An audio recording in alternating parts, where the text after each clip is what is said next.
अभी वो भी निस्वार्थ हाँ, भाव से, किसी लोभ और लालच से। अच्छा अच्छा।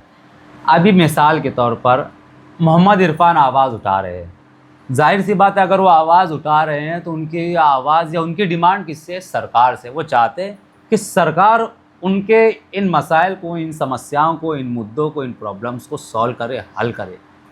तो क्यों ऐसा नहीं होना चाहिए कि हम जिन लोगों से उम्मीद लगा रहे हैं कि वहाँ से प्रॉब्लम सॉल्व होना चाहिए, तो हम खुद वहाँ पर पहुँच जाए ताकि हम लोगों की प्रॉब्लम सॉल्व कर ऐसा नहीं कि सकें। मैं ही जाऊंगा तो प्रॉब्लम सोल्व होगी। इस देश में बहुत काबिल, पढ़े लिखे, शिक्षित, समझदार, ईमानदार लोग हैं। बस राजनीति को साफ सुथरी करने की जरूरत है। आज के टाइम में देखो, आधे से ज़्यादा जो सांसद विधायक है उन पे संगीन क्रिमिनल रिकॉर्ड है से आते हैं। वो किसी भी रेप जैसे, हत्या, अपहरण जैसे मामलों से आते हैं।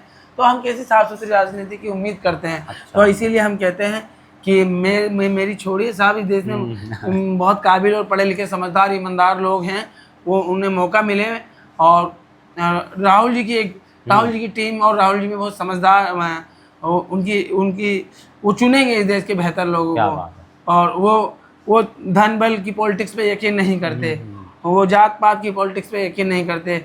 वो साफ सुथरा नज़रिया रखते हैं। और आप देखिएगा, जब राहुल की जो टीम होगी इस देश को, जब वो लीड करेंगे, वो प्रधानमंत्री बनेंगे। आप देखिएगा। अच्छा, प्रधानमंत्री बनेंगे? कौन रोक रहा है? अच्छा, क्यों नहीं लगता? अभी तक तो नहीं बन सके। नहीं, छोड़िए ना, संघर्ष है जीवन का, वक्त होता है। 15 साल बाद इरफान आए ना। अब अरे 15 साल इरफान सड़क पे अब आपकी ये बातें जब लोग सुनेंगे तो लोग यही कहेंगे कि कांग्रेसी हो गया। हाँ, कि ये तो कांग्रेसी है और कह रहे हैं कि हम पॉलिटिकल नहीं है। हम पॉलिटिकल नहीं है, लेकिन हम हमें ये सोचने का भी अधिकार नहीं है कि एक साफ सुथरा इंसान, एक ऐसा इंसान जिसके अंदर फ्रेम ना हो, छल ना हो, कपट ना हो, अगर वो इतने ही बुरे हैं तो भाजपा क्यों इंतजार कर रही है? राहुल तो बार बार कहते मुझे डालो, बंद करो, बंद करो। वो तो कल कह रहे थे कि सोने नहीं दूंगा, पागल कर दूंगा। अच्छा, असदुद्दीन ओवैसी के बारे में क्या कहेंगे? मेरी कौम के रहनुमा हैं, बुजुर्ग हैं, उनकी शान में कभी भी गुस्ताखी नहीं करेंगे। लेकिन वो मेरे लीडर नहीं है। अच्छा, वो रहनुमा है और वो हमारे लीडर नहीं है। और हमारे बुजुर्ग हैं और मेंबर ऑफ पार्लियामेंट है, हमारी आवाज़ भी है। आपका लीडर कौन है? मेरे लिए सब कुछ राहुल गांधी है। अच्छा, सब कुछ राहुल गांधी। मेरे लिए सब कुछ राहुल गांधी है। और इसलिए नहीं कि वो मेरे घर आ गए। अच्छा। क्योंकि मैंने उन्हें देखा है कि दुनिया ने, पूरी प्रोपेगेंडा मशीनरी ने, छल कपट ने, बेईमानी ने, फरेब ने उनको अपमानित करने के लिए कितना कुछ ना किया, लेकिन फिर भी वो खड़े रहे इंसानियत के दायरे में। अभी झारखंड में छात्र आंदोलन हो रहा है। वहाँ पर भी जो है छात्रों पर लाठियाँ बरसाई गई, उन पर जो है तशद्दुद किया गया। क्या अच्छा, मैंने तो इसमें 1000 बार कहा है, मैं जाता भी लेकिन जाना नहीं हुआ। झारखंड लोक सेवा आयोग, झारखंड चयन कर्मचारी आयोग के जो पेपर लीक हुए हैं, JPCSC, और ये जो पेपर लीक हुए हैं, इसको न्यायपूर्ण तरीके से इसको समाधान करना चाहिए। उनकी सारी मांगे मान ली गई, सिर्फ CBI वाली नहीं मानी गई। अच्छा, ये CBI की मांगे क्यों मतलब वहाँ की जांच एजेंसियाँ हैं, उस पर वहाँ के प्रोटेस्टरों को थोड़ा सा विश्वास रखने की जरूरत है। और बात रही लाठीचार्ज की, कांटे कटीले तारों की, हम उसकी 1000 बार निंदा करते हैं। सरकार अकड़ नहीं, संवाद का रास्ता अपनाए, और अपनाया भी है। दोनों तरीके से बातचीत हो और किसी भी तरीके से हिंसा नहीं होनी चाहिए। और जो लोग दिल्ली में छात्रों को कहते थे कि ये दहशतगर्दों की बी टीम है, और कहते थे कि पता नहीं क्या क्या कहते थे, अब उनके वो जाके वहाँ हिमायती बन रहे हैं। अच्छा। हम तो कहते हैं दिल्ली में जो गलत है वो दिल्ली में भी गलत है, और जो झारखंड में गलत है झारखंड में गलत है, पूरे देश में जो गलत है गलत है। अन्याय का विरोध करते हैं। आप सिलेक्टेड हैं दिल्ली में आप नजर नहीं आए। दिल्ली में तो अखिल भारतीय विद्यार्थी परिषद के छात्र आए नहीं, झारखंड पहुंच गए। आपका पहुंचना असहमति स्वीकार्य है, लेकिन आप दिल्ली में भी तो होते। क्या बात। इरफान, हम एक और बात जो है, मैं चूँकि महाराष्ट्र के मालेगांव से आया हूँ, और मालेगांव भी जो है मुस्लिम अक्सरियत इलाका, यानी कि वहाँ की 80-90% आबादी मुस्लिम है, और इस तरह की बस्ती वहाँ पर भी है। डॉक्टर सुभाष भामरे भाजपा से 2 बार सांसद रह चुके हैं। लेकिन उस इलाके में, जैसा कि आपने यहाँ नशे के, सांसद रह चुके हैं, तो जिस तरह यहाँ पर नशा आम हुआ, आज मालेगांव भी नशे से जूझ रहा है। और जब मैं यहाँ कंडीशन ऐसी पता पूरे देश का हाल है। और जब हम आ रहे थे तो बहुत सारों ने कहा कि हमें मोहम्मद इरफान को मालेगांव लाना चाहिए या उन्हें इनवाइट करना चाहिए यहाँ की जो नशा मुक्त मुहिम है उससे जोड़ने के लिए, ताकि यहाँ पर भी कुछ आऊँगा फ़र्क मैं। पड़े। तो आप फ़िलहाल मालेगांव को लेकर और वहाँ जो नशा हो रहा है उसको लेकर हम चाहते हैं कि आप कुछ 2 लफ्ज़ कहें। देखिए, मैं कहूँगा कि मालेगांव या देश के किसी भी कोने में अगर नशा हो रहा है तो आप देखिए, किसी अगर आप पुलिस से सीधे तरीके से कहेंगे तो पुलिस इससे मिली जुली रहती है, तो पुलिस इससे मसला हल नहीं होने वाला है। तो आप शांतिपूर्वक तरीके से शोर मचा दीजिए, सारी मीडिया को बुला दीजिए और बता दीजिए कि देख लीजिए ये लोग जिम्मेदार हैं, डरिए मत। हाँ, साफ सुथरे आचरण के लोग सामने आइए, क्योंकि अगर आपके पास आपके दामन में जरा सा भी दाग होगा तो आपके बोलते पल भर से ही पुलिस आपको कुचलने की कोशिश करेगी। तो हमें साफ सुथरे समाज के लिए साफ सुथरे आचरण वाले लोग चाहिए।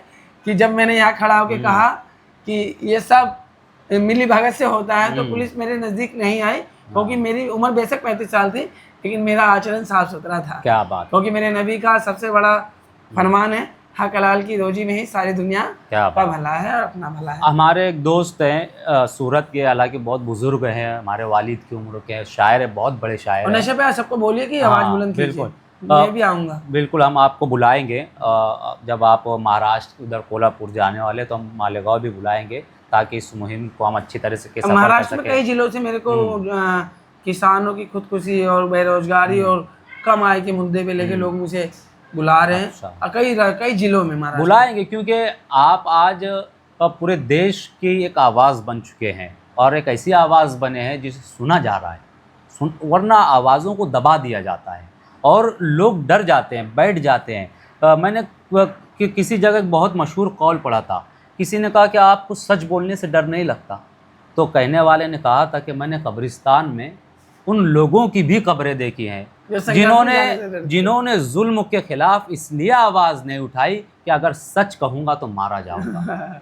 तो ये सच्चाई है। और हमारे दोस्त जो वसीम मलिक सूरती है, हमारे उस्ताद की तरह है, बड़े हैं, बुज़ुर्ग हैं, उनका शेर है, बहुत मशहूर शेर है, बहुत बड़े शायर है आपके लिए, कि हालांकि ये बर वक्त कहानी नहीं लिखती। आप जो कह रहे हैं ना, आपकी कहानी लिखी जा रही है और लिखी जाएगी, कि हालांकि ये बर वक्त कहानी नहीं लिखती, तारीख़ मगर खून को पानी नहीं लिखती, मैं इसलिए ज़िंदा हूँ कि मैं बोल रहा हूँ। मैं इसको ऐसे भी कर सकता कि तू इसलिए ज़िंदा है कि तू बोल रहा है, दुनिया किसी गूंगे की कहानी नहीं लिखती। लेकिन आप जो कह रहे हैं इरफान, सच कह रहे हैं। लेकिन ये बात है ना, आपने शायर के माध्यम से कहा और मैंने पिछले 7-8 साल पहले ही इसी नजरिए से कहा कि गूंगे के आश्रम में कोई भक्त नहीं जाता। शब्दों की इस दुनिया को बड़ी ज़रूरत है। तो आप जो कह रहे हैं वो सच कह रहे हैं, लेकिन आज की जो गोदी मीडिया है वो गलत बातें, गलत प्रोपेगेंडा फैला रही है। मैं उनके स्टूडियो में भी जाता हूँ, वो मुझ पर जैसे चाहे सवाल करते हैं, मैं उनके भी जवाब देता हूँ। और इतने दिनों के दरमियान मेरी हर जगह से वीडियो आपने देखी होगी। तो अल्लाह का फजल करम है, मुझे बातें समझ आती है और मैं सवालों से डरता नहीं और ना उसमें उलझता। आप सवालों के जवाब देते हो उनके, लेकिन क्या आपके दिल में कभी ऐसा ख्याल आया कि अब मैं उनसे सवाल करूँगा जो लोगों से सवाल करते हैं?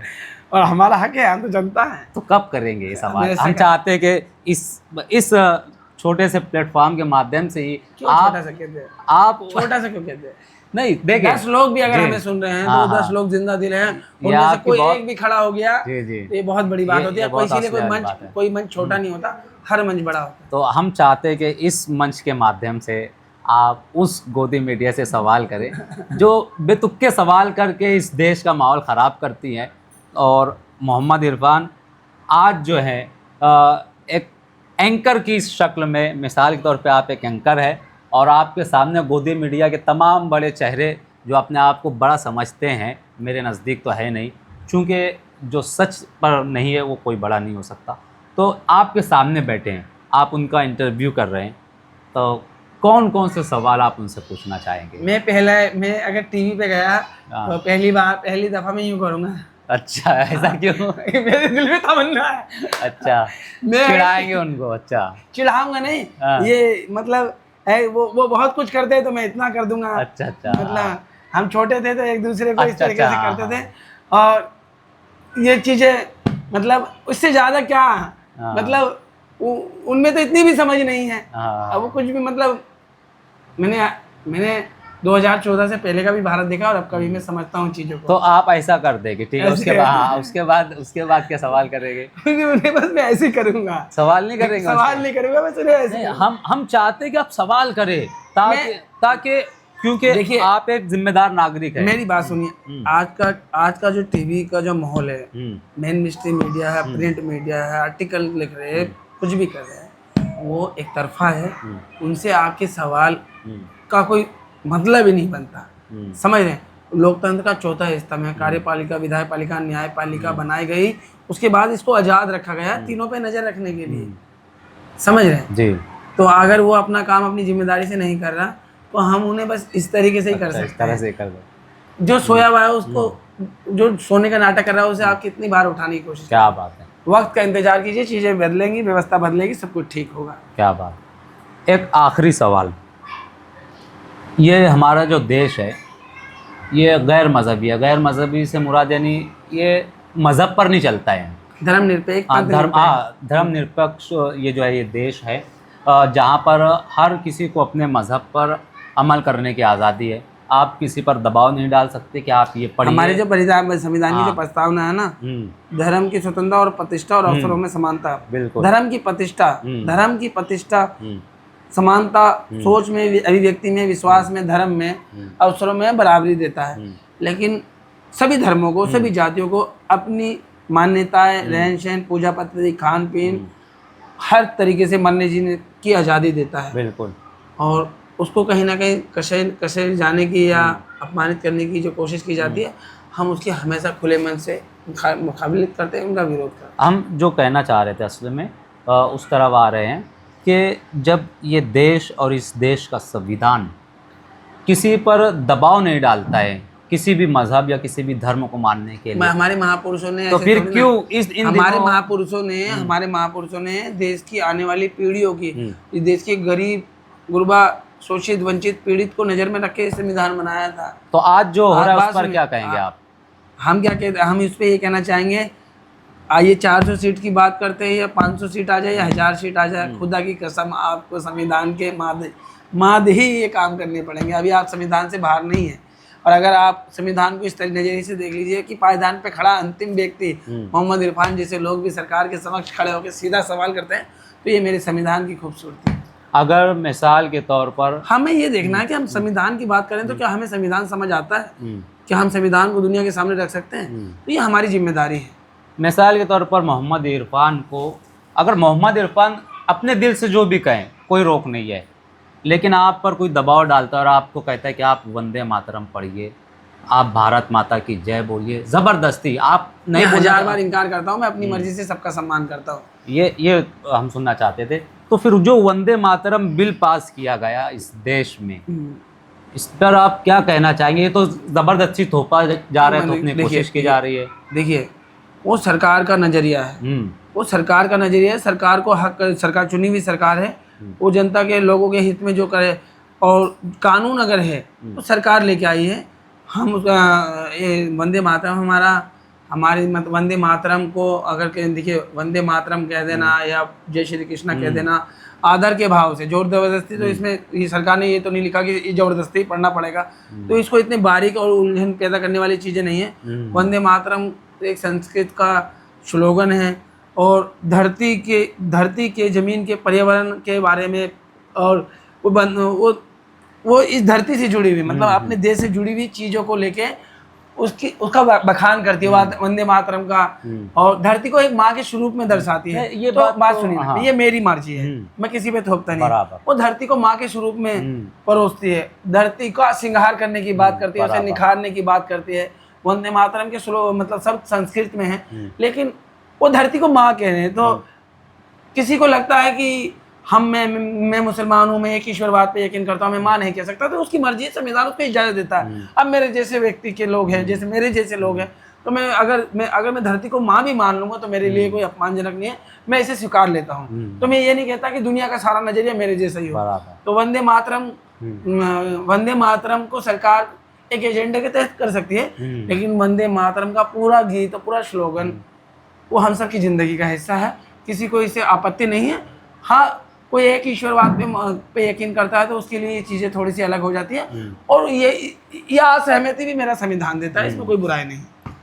अब हम आज की ये जो अपनी बातचीत हुई, बहुत अच्छी आपने बात की और एक अच्छी मुलाकात रही हमारी आपसे। चूँकि काफ़ी दिनों से मैं मिलना चाह रहा था, जंतर मंतर हम आना भी चाह रहे थे और हमने जंतर मंतर पर मुशायरा भी रखा था, लेकिन हुआ क्या कि एक दिन पहले ही जो है प्रधान साहब ने इस्तीफ़ा दे दिया, तो हमारा मुशायरा वहाँ नहीं हो सका। तो फिर ये रहा कि अब नहीं हुआ, तो आपसे मुलाकात करनी थी, आपने वक्त दिया। अब हम ये चाहते हैं कि वही शायरी की बातें होंगी, हम शायर हैं, आपको शायरी से दिलचस्पी है, तो नहीं, शायरी से दिलचस्पी नहीं, शायरी ही एक ऐसा जरिया है, एक ऐसी शायरी एक वो चीज़ है जिससे सरल तरीके से आप सरकार से सवाल कर सकते हैं। तो कुछ अशार हम चाहते हैं जो आप सुनाते हैं, जो आपको याद है, जैसे अहमद फरहाद हैं, बड़े इनकलाबी शायर है वो तो है, लेकिन मैं हमारे और इसके अलावा आपको जो याद हैं, जो आप सुनाना चाहते हैं, तो हम चाहते हैं कि आज की इस वीडियो का एंड जो है आपके शायरी के जरिए। जिम्मा से करती ज्वाला सघन सांसों में पाता जलन पवन पड़ जाती, मेरी दृष्टि जिधर हंसने लगती है सृष्टि उधर मैं जब भी मूंदता हूँ लोचन छा जाता चारों ओर मन, बांधने मुझे तू आया है जंजीर बड़ी क्या लाया है, यदि मुझे बांधना चाहे मन तो पहले बांध अनंत गगन, क्या बात है, सोने को साध ना सकता है वह मुझे बांध कर सकता है। क्या बात, क्या बात। हित वचन ना तूने माना, मैत्री के मूल्य को ना पहचाना, तो ले मैं भी अब जाता हूँ, अंतिम संकल्प सुनाता हूँ,